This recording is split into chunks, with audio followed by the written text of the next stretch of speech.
আল্লাহ পাক রব্বুল আলামিনের সৃষ্টি সম্পর্কে একটু আপনাদের ধারণা দিই।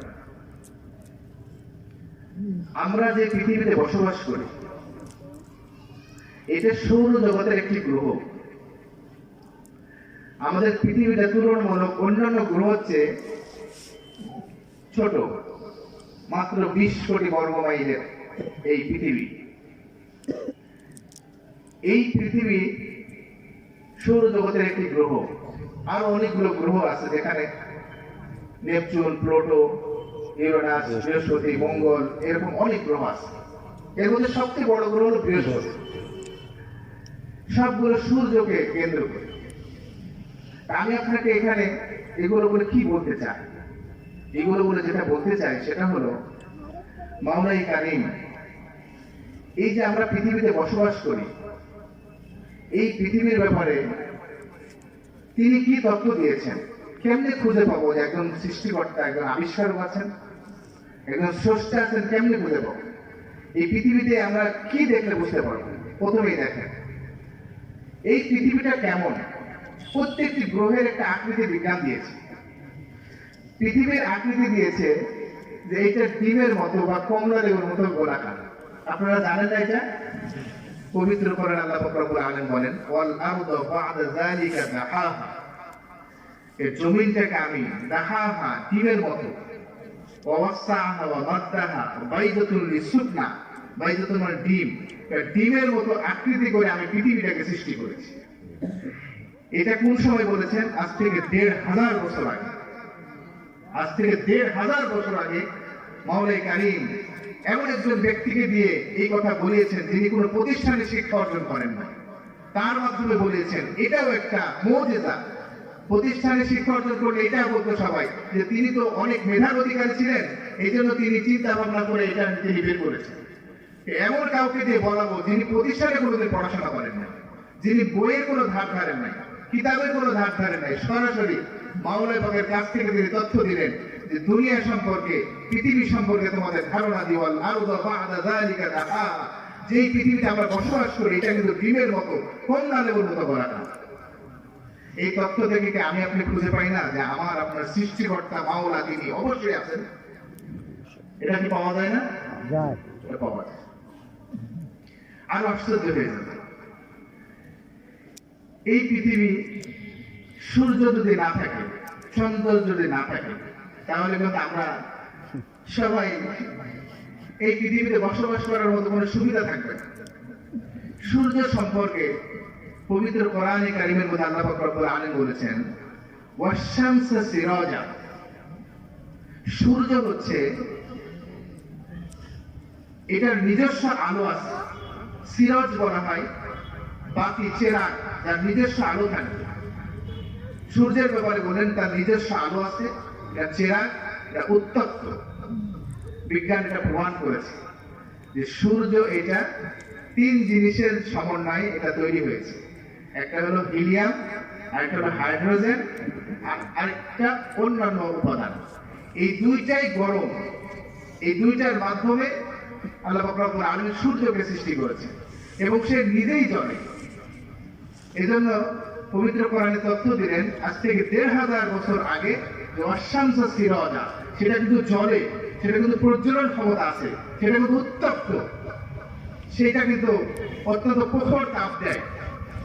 তার যে ম্যাটেরিয়ালস গুলো দেওয়া আছে সেটা কিন্তু জ্বলতে থাকে। এটা ১৫০০ বছর আগে মাওলাই কারীম পবিত্র কোরআনের মাধ্যমে এমন একজন ব্যক্তিকে দিয়ে তথ্য দেওয়ালেন যিনি কোনো প্রতিষ্ঠানে একদিনও লেখাপড়া করেন। তো সূর্য থেকে এই তথ্য নিয়ে আমরা কি বুঝতে পারি যে মাওলাই কারীম আছে না নাই? আপনার কি মনে হয়?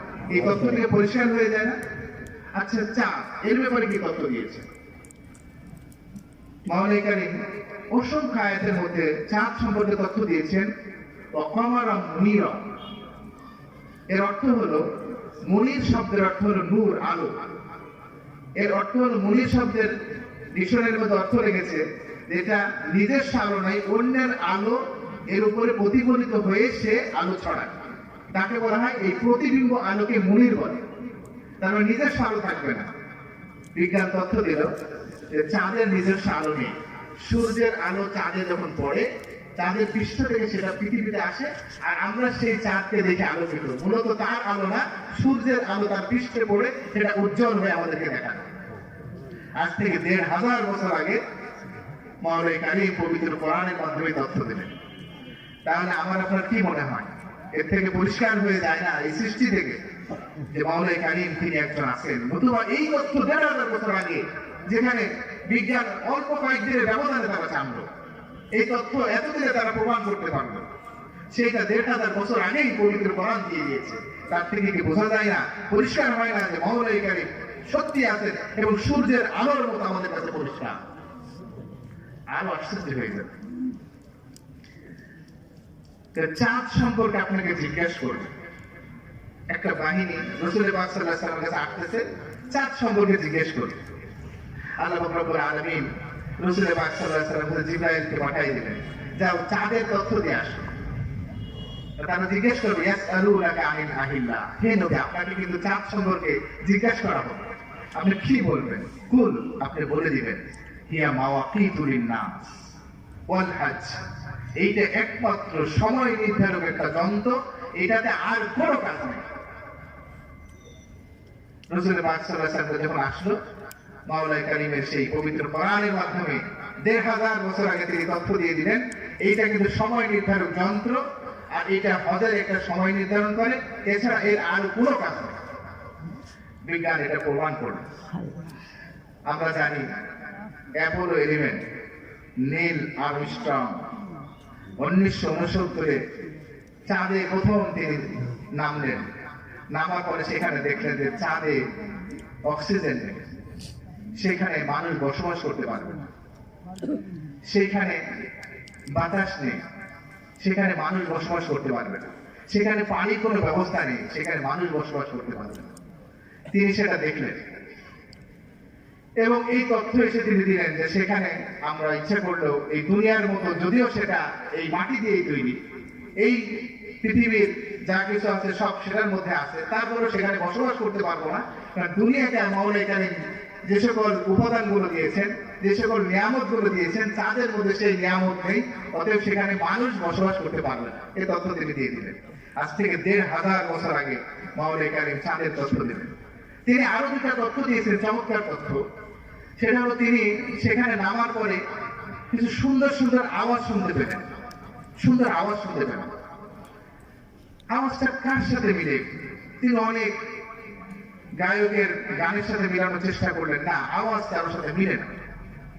তার এক বন্ধু ছিল মিশরে, তার বাসা, তার বন্ধুর সাথে মিশরে বেড়াতে গেলেন। সেখানে দেখলেন হঠাৎ ওই সেই পরিচিত আওয়াজটা তার কানের মধ্যে আসে। আশ্চর্য হয়ে গেলেন, কি ব্যাপার, আমি এই আওয়াজটাই তো চাঁদে শুনেছি, আজকে এখানে আমি শুনতে পাই। মানে বন্ধুকে যে খুব বিনয়ের সাথে জিজ্ঞেস করলো, বন্ধু আমি একটা জিনিস কিন্তু আজকে পেয়েছি। কি পেয়েছো? আমি চাঁদে যে পরিচিত আওয়াজটা শুনেছি, এই সেই পরিচিত আওয়াজে দেখো কানে আসতেছে, এটা কিসের আওয়াজ আমাকে বলো, কে গায় এটা? এটা তো কোনো গাওয়া গান না, এটা হলো আসরের আযান। সবাই বলে সুবহানাল্লাহ, আল্লাহু আকবার। তিনি আশ্চর্য হয়ে গেলেন, এই পরিচিত আওয়াজটাই তো আমি শুনেছি, এইটাই তো আমি চাঁদে পেয়েছি। মাওলাই কারীম তাকে শুনিয়ে দিয়েছেন। আসলে তো তিনি ইসলাম গ্রহণ করবেন, তিনি খুব বিমোহিত হয়ে গেলেন, ইসলামের প্রতি আকৃষ্ট হয়ে গেলেন। তিনি আরো একটি তথ্য সেখানে পেলেন, দেখলেন বড় বড় চাঁদের মাঝখান দিয়ে ফাটা, চাঁদের মাঝখান দিয়ে বড় বড় ফাটা। তিনি এই তথ্য কার সাথে মিলাবেন, কিভাবে মিলাবেন, কার সাথে এটা শেয়ার করবেন? একজন তথ্য দিল যে আপনি ইসলামের কোন মনীষী, কোন ব্যক্তির সাথে এটাকে আলোচনা করেন। তিনি আলোচনা করে তাকে জানানো হলো যে আমার রাসূল, তাকে এমন একটা ব্যাপারে চ্যালেঞ্জের মুখোমুখি করা হয়েছিল আরবের মানুষরা। তারা বলেছিল এটা যে আমরা, একদল মানুষ এসে বললো আমরা ইসলাম গ্রহণ করতে পারি, কিন্তু একটা শর্ত আছে, সেটা হলো ওই আসমানের চাঁদকে যদি 2 টুকরা করা যায় তাহলে আমরা ইসলাম গ্রহণ করব। এই কথা বলার সাথে সাথে তাদের এই কথা কেন বলেন, চাঁদের দিকে কেন গেল? অন্য কোন নবীকে কিন্তু আসমানের উপরে নিয়ে যায় না।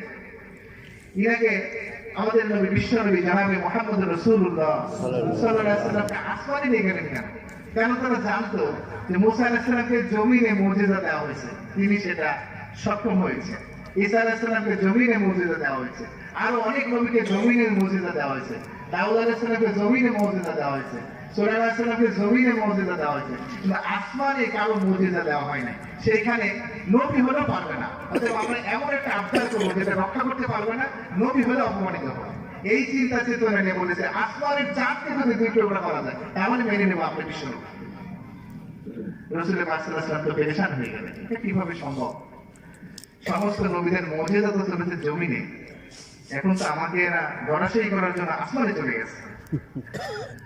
তখন জিবরাইল আলাইহিস সালাম উপস্থিত হয়ে গেলেন। আপনি রাজি হয়ে যান, মাওলা কারীম অনুমতি দিয়ে দিয়েছে, আপনি শুধু শাহাদাত আঙ্গুলে ইশারা করেন, সাথে সাথে চাঁদ দুই টুকরা হয়ে দুই দিকে পড়ে যাবে। সুবহানাল্লাহ। পবিত্র করার আয়াত নাযিল হয়ে গেল, ইফতারাতিস সাআতু ওয়ান শাক্কাল কমার, চাঁদ দ্বিখণ্ডিত হয়ে যাবে, আপনি শুধু শাহাদাত আঙ্গুল দিয়ে ইশারা করে দেখেন। রাসূল পাক সাল্লাল্লাহু আলাইহি ওয়াসাল্লাম যখন ইশারা করলেন সাথে সাথে চাঁদ দুই খণ্ড হয়ে পড়ে গেল। সেইটারই নিদর্শন আজও চাঁদের বুকে আছে, পুরাটাই একেবারে বরাবর চাঁদের মাঝখান দিয়ে ফাটা। তিনি তথ্য পেয়ে আরো আশ্চর্য হয়ে গেলেন যে সেখানে একটা সুর পাইলাম, সেটা আসরের আযান। মিশরে আমাকে সেটা প্রমাণ করে দিল। আবার সেখানে ফাটা পেলাম, সেটাও প্রমাণ করে দিল পবিত্র কোরআনের মাধ্যমে। সুতরাং এই ধর্মে আমাকে মানতে হবে। তিনি ইসলাম গ্রহণ করে মুসলমান হয়ে গেছেন। সুবহানাল্লাহ। এরপরেও কি আমাদের কি মনে হয় স্রষ্টাকে আমরা আমাদের এই 3.5 হাত বডি, মনে, মেজাজে, রগে, রেশায় কেন আমরা তাকে অনুভব করতে পারি না? কেন আমাদের মধ্যে আজও সেই জল্পনা কল্পনা সত্যি মহান একজনকে আছেন? সত্যি কি তিনি তার এত ক্ষমতা, তিনি সবকিছু সৃষ্টি করেছেন, তিনি কি রব? আমাদের অসংখ্য প্রশ্ন। এই জন্য আমার বড় মনে চায়, সারা রাত গল্প করলেও শেষ হবে শুধু এইগুলো বিষয় নিয়ে যে আমার মালিক একজন আছে। আজকে মালিককে চিনে যায়, তাকে একটু দেখে যায়, চাক্ষুষ দেখার চেষ্টা করি। আমরা তো নামাজ আদায় করি, মাওলা কারীম বলেছেন যে নামাজের মধ্যে দুইটা গুণ না হলে সেটা নামাজ না। কি সেই দুইটা গুণ? তো বান্দা নামাজ পড়ে এইভাবে যে তার মাওলা তাকে দেখছে, অথবা তিনি তার মাওলাকে দেখছেন, এইভাবে করে বান্দা নামাজ পড়ে। আজকে আমরা কিভাবে নামাজ পড়ি? একটা গল্প শোনা, একজন তিনি নামাজ পড়ার পরে সালাম ফিরানো হয়ে গেছে, ইমাম সাহেব বলল হুজুর নামাজ কিন্তু 3 রাকাত হয়েছে। নামাজ 3 রাকাত হয়েছে, এটা আপনি কেমনে জানবেন? কেউ তো তাকবীর দিল না, কেউ তো কিছু বললো না। তো আমার 4টা দোকান, প্রথম রাকাতে এক দোকানে হিসাব করেছি, দ্বিতীয় দোকানে আরেক দোকানে হিসাব করেছি, তৃতীয় দোকানে আরেক দোকানে হিসাব করেছি, কিন্তু আমরা তৃতীয় রাকাতে তো সালাম ফিরালেন, আরেক দোকানের হিসাব তো আমার শেষ হলো না। এই জন্য বুঝতে পারলাম নামাজ 3 রাকাত হয়েছে। উদ্দেশ্য না, উদ্দেশ্য এইটাই, আমাদের মেজাজ কিন্তু এরকম হয়ে গেছে। আমরা নামাজে দাঁড়ালেই আমাদের মন মেজাজ কোথায় চলে যায়, নিজেও বুঝে না কখন ইমাম সাহেব রুকু করলো, কখন সিজদা করলো, কখন সালাম ফিরালো, 3 রাকাত হলো না 2 রাকাত হলো, কোন সূরা পড়লো, কিভাবে পড়লো, কোনো দিকে আমাদের খেয়াল থাকে না। এটা আমাদের নামাজ। অথচ রাসূল পাক সাল্লাল্লাহু আলাইহি ওয়াসাল্লাম বলেছেন এটা নামাজ হতে পারে না যে নামাজের মধ্যে বান্দা মাওলাকে দেখবে অথবা মাওলা বান্দাকে দেখবে, এই খেয়াল না রেখে নামাজ পড়বে, ওই নামাজ মাওলার দরবারে কবুল হবে। কত শক্ত! আর আশ্চর্য হয়ে যাবে মাওলাকে কুদরত দেখে। আমরা যে পৃথিবীতে বসবাস করি, এই পৃথিবীটা মাওলা কত বড় একটু ধারণা নেওয়ার চেষ্টা করেন। আমার পূর্বের আলোচনায় ফিরে আসবে, মাওলা কত বড় একটু চিন্তা করেন।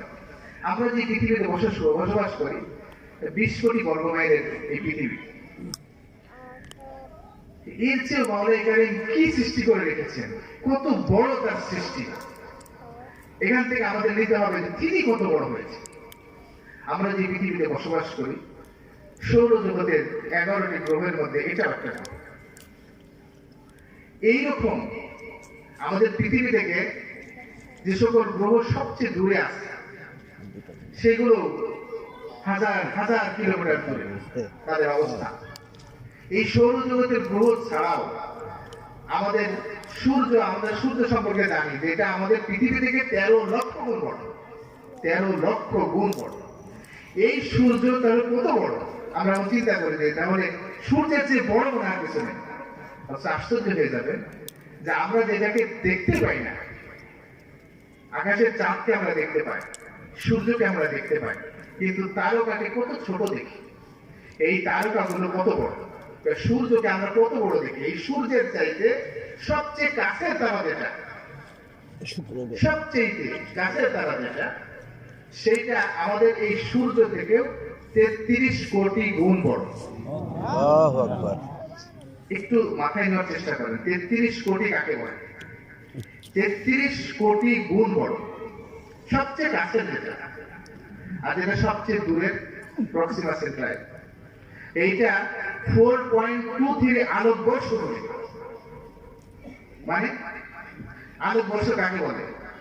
আলো তো সেকেন্ডে চলে, সেকেন্ডে আলো চলে 1,86,000 মাইল, তার মানে প্রায় 3 লক্ষ কিলোমিটার। 3 লক্ষ কিলোমিটার এক সেকেন্ডে চলে। এইভাবে করে প্রতি সেকেন্ডে চলবে 3 লক্ষ কিলোমিটার, প্রতি ঘন্টায় চলবে এইভাবে, প্রতি মিনিটে, ঘন্টায়, দিনে, এইভাবে করে বছর, এইভাবে করে 4 বছর, তার চেয়ে বেশি সময়, কতগুলো দিন থাকতে পারে। এইভাবে করে প্রতি সেকেন্ডে যদি আপনার 3 লক্ষ কিলোমিটার গতিতে যদি চলতে থাকে, এটা 4 বছরের ব্যবধানে এটা কত দূর পৌঁছতে পারে। সর্বশেষ সবচেয়ে বড় যে তারকা, সেটার অবস্থান ওইখানে আল্লাহ রব্বুল আলামিন রেখে দিয়েছে। তাহলে কি এখানেই শেষ? এখানে শেষ না, এইরকম সর্বশেষ যে তারকা, এটা নিয়ে একটা গ্যালাক্সি, একটা ইউনিভার্স, এইরকম ইউনিভার্স কোটি কোটি মাওলানা এখানে বানিয়ে রেখেছে, কোটি কোটি বানিয়ে রেখেছে। এইগুলো আবার কোথায়? এইগুলো সব মহাকাশের প্রথম আসমানের নিচে অবস্থান করছে। প্রথম আসমানের দূরত্ব কত? প্রথম আসমানের দূরত্ব আমাদের জমিন থেকে মাওলানা কারীম রাসূল পাক সাল্লাল্লাহু আলাইহি ওয়াসাল্লাম মাধ্যমে জানিয়ে দিয়েছেন, 500 আমিন সানাতান, 500 বছরের রাস্তা। এটা কত বছর? 500 বছর যদি আলোকবর্ষ হয়, তাহলে 500 বছরের আলোকবর্ষ মানে সেকেন্ডের গতিতে 3 লক্ষ কিলোমিটার যাবে। এইভাবে 500 বছর যাইতে থাকলে প্রথম আসমানের সীমানা পাওয়া যাবে। সেকেন্ডে 3 লক্ষ কিলোমিটার যাবে, এইভাবে 500 বছর যদি চলতে থাকে, তাহলে যেখানে গিয়ে শেষ হবে সেখানে গিয়ে প্রথম আসমানের সীমানা পাওয়া যাবে। মাওলানা কারীম কত বড় তাহলে। তো ওই প্রথম আসমান থেকে যদি আমাদের এই জমিনটা দেখা যায়, হাদিসের মধ্যে দেখতে মনে হবে যেন একটা বালু কণার মতো পড়ে আছে, মার্বেল না, আংটি না, ছোট্ট বালু কণার মতো মনে হবে।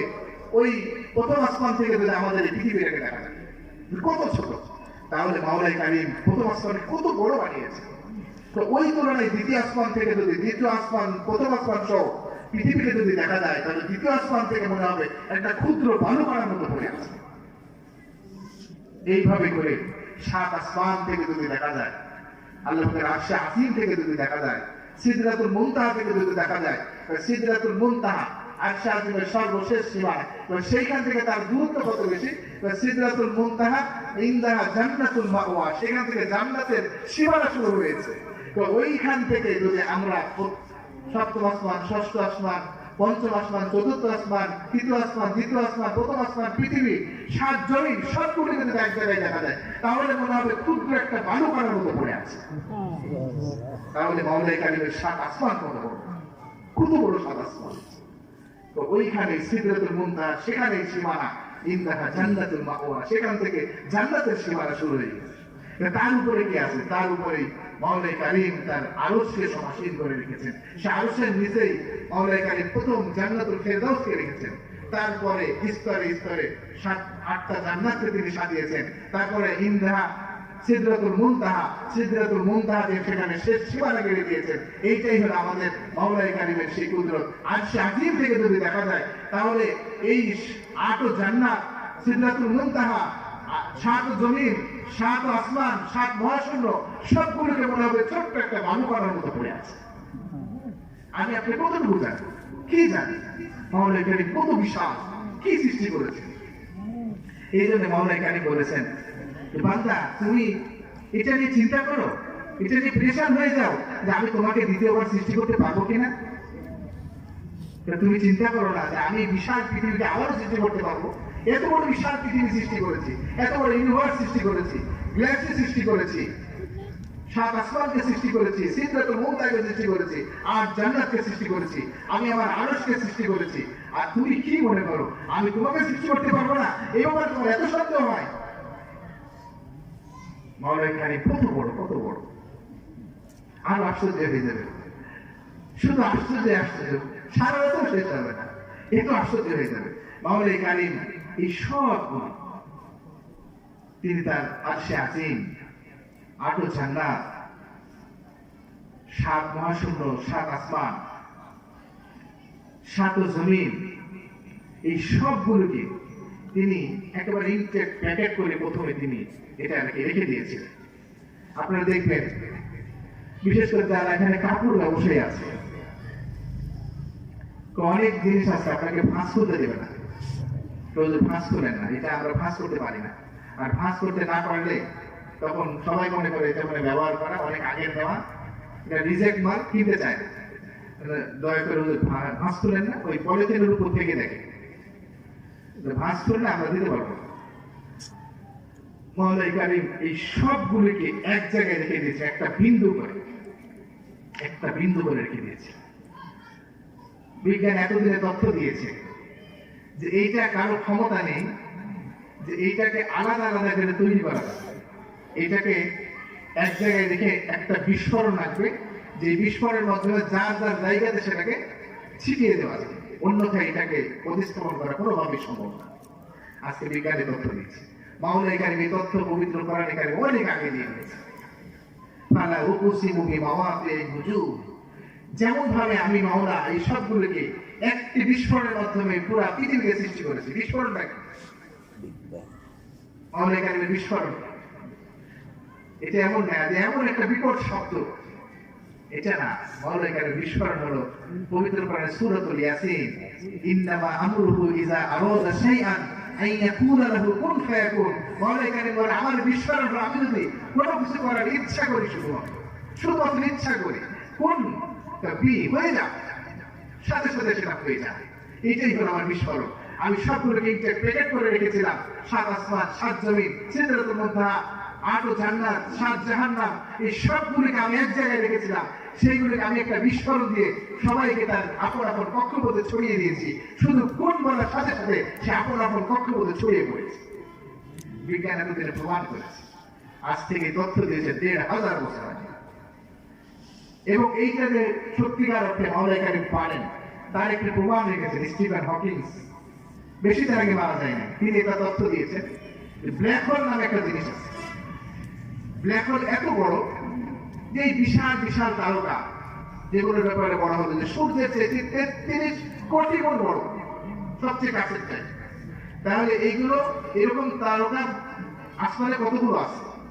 হাদিস শরীফের মধ্যে আছে আসমানে তারকা এত বেশি যে আমরা আমাদের জমিনে কতগুলো বালুকণা আছে তার চেয়ে হাজার হাজার গুণ বেশি আল্লাহ মাওলাই কারীম আসমানে তারকা রেখে দিয়েছে। অথচ এক একটা তারকা কিন্তু বিন্দু না, সূর্যের চেয়ে ছোটটাই ৩৩ কোটি গুণ বড়। এইরকম তারকা আমাদের জমিনের মধ্যে যতগুলো বালুকণা আছে তার চেয়ে হাজার গুণ তারকা আল্লাহ মহাকাশে রেখে দিয়েছে। কত বেশি তারকা রেখে দিয়েছে। সেই মাওলাই কারীম বলেন, আশ্চর্য হতে হয়, বড় আশ্চর্য লাগে। এগুলো তথ্য পড়লে, কোরআন কারীমের এই আয়াতগুলো তাফসীর পড়লে পারে মাথা নষ্ট হয়ে যায়। মাওলা কত বড়, তুমি কেন সিজদা দিব না? সূরাতুল আলাকের প্রথম কথা, ইকরা, পড়ো পড়ো পড়ো, জানো জানো, আমাকে জানো, আমাকে শেখো। শেষে বলেছে ওয়াসজুদ ওয়াক্তারি, বান্দা আমি কিন্তু তোমাকে শুধু সিজদা করার জন্য বানাইছি, তুমি আমার কুদরতি পায়ে সিজদা দিবা। আর ওয়াক্তারি, আমি তোমাকে আমার রহমতের পরে তোমাকে টেনে নিব, আমার বুকে তোমাকে টেনে নিব, তোমাকে আমি জান্নাত দিয়ে দিব, তোমাকে আমি সন্তুষ্ট করে দিব। সূরাতুল আলাকের প্রথম কথা ওয়াসজুদ ওয়াক্তারি, সিজদা দাও, আমার নিকটবর্তী হয়ে যাও, সিজদা দাও, আমার ক্ষমা পেয়ে যাও, সিজদা দাও, জান্নাতি হয়ে যাও। এত সন্তুষ্ট করতে পারেন সেই মওলা। আশ্চর্য হতে হয়, কত দয়া তার, কত বিশাল তিনি। যাই হোক, যে ব্যাপারে বলছিলাম, স্টিফেন হকিং তথ্য দিল যে ব্ল্যাক হোল নামে একটা জিনিস আছে, যে এত বড় বড় তারকা পবিত্র কোরআনের মধ্যে আছে। ফালা উকসিমু, মাওলাই কারীম আমি কসম করছি, ফালা উকসিমু, আমি মাওলা কসম করছি, বিমাওয়াকি'ন নুজুম, যেখানে ওই অত বিশাল বিশাল তারকা মুহূর্তের মধ্যে তার সামনে যাওয়ার সাথে সাথে, তার রেঞ্জে পড়ার সাথে সাথে সেটার সাথে সাথে বিলুপ্ত হয়ে যায়, একেবারে ধ্বংস হয়ে যায়, সেটা নাই হয়ে যায়। সেই জায়গায় কসম আমি মাওলা করছি। কেমনি তারকা তার নিজ কক্ষপথে তার আপন গতিতে ঘুরছে, হঠাৎ ব্যাকল তার রেঞ্জের মধ্যে পড়ে গেছে। সেটা কত বড় হতে পারে, যখনই তার রেঞ্জের মধ্যে পড়ে যায় তখন তার গতি থামিয়ে সে উল্টা দিকে চলতে থাকে। মহলে এখানে সেটাও বলে আল জাওয়ারিল কুন্নাস, সেটা আস্তে আস্তে পেছন দিকে তার রেঞ্জের মধ্যে পড়ে তার মুখে যখন যায় সাথে সাথে সেটা একেবারে নিঃশেষ হয়ে যায়, একেবারে তার ধ্বংস হয়ে যায়, তার আর কোনো চিহ্ন থাকে না। সেখানে গিয়ে কি হয়ে যায় কেউ বলতে পারে না। এমন একটা জায়গা ব্ল্যাক হোল, এত বড় বড় তারকা সে মিলে দিতে পারে, এত বড় বড় তারকা সে মিলে দিতে পারে। সেই তথ্য ১,৫০০ বছর আগে মাওলাই কারিম দিয়েছে। আজকে অল্প দিনের ব্যবধান স্টিফেন হকিং আমাদের দিয়েছে যে ব্ল্যাক হোল নামে একটা জায়গা আছে, সেখানে তারকা গিলে ফেলে, আস্ত তারকাকে গিলে ফেলে, এবং প্রতিনিয়ত হাজার হাজার তারকা তার সামনে গেলে নাই হয়েছে। আবার সময়ের ব্যবধানে সেইখান থেকে সেই সেইগুলোকে আবার একটা বিস্ফোরণের মাধ্যমে আবার বিভিন্ন কক্ষপথে সেগুলোকে ছড়িয়ে দেয়। মাওলাই কারিম সেই তথ্য পবিত্র কোরআনে দিয়েছে। আজকে এটা প্রমাণ করছে বিজ্ঞান। সেই তথ্য কে দিয়েছে? মাওলাই কারিম দিয়েছেন। ১,৫০০ বছর কাকে দিয়ে দিয়েছে? যিনি কোনোদিন প্রতিষ্ঠানের শিক্ষা অর্জন করেন। তোমাকে আমি বুঝি না, তোমাকে আমি জানি না, আমার মাও একজন আছে, আমার মাও একজন সৃষ্টিকর্তা, তিনি আমাকে সবকিছু দিয়েছেন।